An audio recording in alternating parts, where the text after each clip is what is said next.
some of the thinkers like Adam Smith and Maynard Keynes, they helped us, all of us, to clarify, to answer some of the questions. Like the question of where does wealth come from? Because that's what Adam Smith addressed. Where does wealth come from? Because people were thinking gold was wealth, silver was wealth, they had all sorts of ideas. But Adam Smith came and said, no, wealth comes from the production of a good or a service, and you specialize in it, and you produce it and you sell it to others. You exchange. Private sector, specialization, and exchange of goods and services. Then later on, Maynard Keynes came and clarified the issue of the market.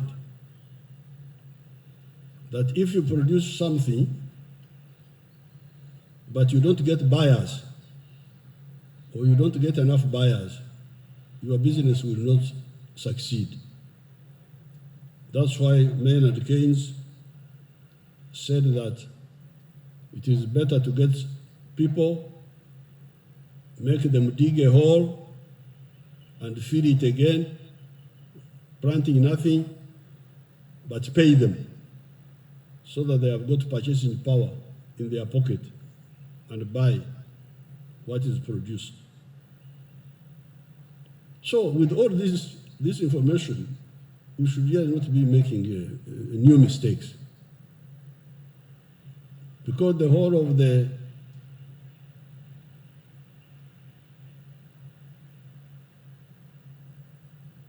(1453), when the Ottoman Turks captured Constantinople, up to 1994, when we defeated the Boers in South Africa. This is a whole, almost 600 years of wasted time. Wasting time, fighting, quarreling. Now, with this knowledge, that should not happen again. That's why I really, because I've been studying all these issues for the last 62 years, there's nothing I don't know about all these issues, because I've been involved. Then I said, but why are these people making this mistake? So, we were interacting with the Europeans, because they are the ones who are near us, and with whom we are linked. But it was not clear. I don't know what they were thinking. I don't know whether you have strategies in your system or what, I don't know. Now, as part of our other force, because from 1912, when the ANC of South Africa was founded, after the whole of Africa had been colonized, except for Ethiopia, we developed linkages in the anti-colonial struggle with the three continents, as we call them, the tricontinental, Africa, Asia, and Latin America. And we supported each other in the anti-colonial struggle. Initially, it was merely political support, because we were all struggling in India, in China, Indochina, then in the Latin Americas. But now, with the emergence of affluence in India, China, cooperation with these areas has gone beyond the merely political to also the economic. when the Prime Minister of China, Zhou Enlai, when he visited East Africa for the first time in 1964, when China was still backward, it was still not developed, he offered an interest-free loan for Tanzania to build a railway from Dar es Salaam to Zambia. At that time, China was still very weak.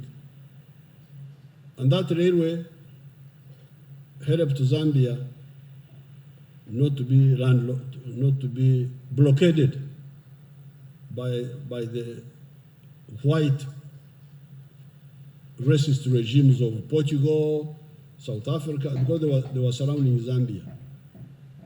It gave Zambia a sea route to the north instead of being blackmailed by the Portuguese in Mozambique, the Portuguese in Angola, the Boers in South Africa. So from that time, cooperation between Africa and China and India is growing. I think as part of this seminar, Anita, you should get data and give them to our friends here. How many factories do we have in Uganda now? How many are owned by the Chinese? How many are owned by the Indians? And how many are owned by the Ugandans? And how about by our relatives, the Europeans? The ones with whose language I speak, I don't speak Chinese. Except xie, I can say xie. Ni ha, xie, bas, finished. Russian, I don't speak Russian. Of course, we don't have many Russians here yet.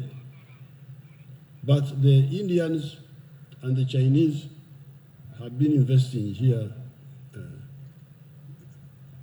aggressively. You could see they are really, really very active.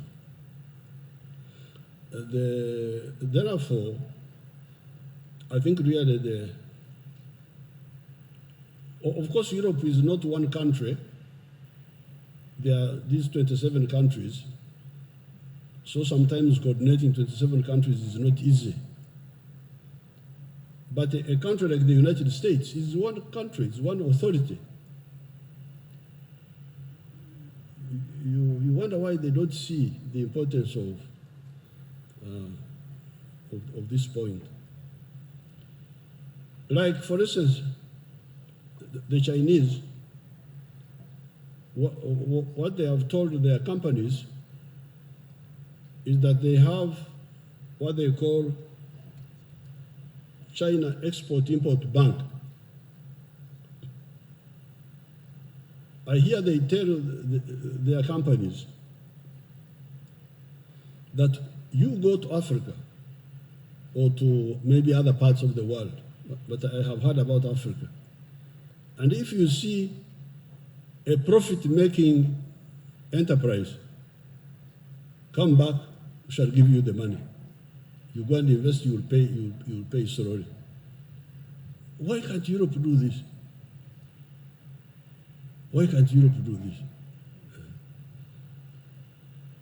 Now, instead of doing this, they come to give me lectures about, I don't know, this one. I look at young girls giving me lectures. You young girl, please. But Africans are very polite people. I normally find nice words, and the young girls go away. But it's not in order. There is a very big opportunity because remember what Maynard Keynes educated us about. From the time of the free enterprise, productive capacity grew. But productive capacity